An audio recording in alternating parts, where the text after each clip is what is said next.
Mən deyirəm ki, bax Azərbaycanda gör nə deyirəm oğul. Məktəb var, təhsil yoxdur. Öldü də var idi də təhsil.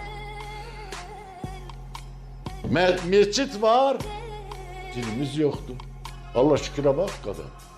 Dindarın bir qədər pul olar mı? Hardan yığırsan? Dində, Allah şükür. Bu insan bu dünyadan o dünyaya gedir, bir de bu dünyaya qayıtmayacaq. 1 metr enində, 2 metr uzunluğunda torpağı pula satırlar. Sen bunu birbaşa demelisən, senin vəzifəndir. Senin vəzifəndir. Hökumətə dersen ki, sen bunu pulla satma torpağı. Necə yəni? Ölüb gedir de bir de bu dünyaya qayıdacaq mı insan? Sen qəbri sattırırsan, vicdansızsan sen, eğer bunu eləyirsənsə, sen mecbur ol etmeli, senin vəzifən odur. Pul yığmaq değil, biznes kurmak değil, falan yerde birleştirmek değil.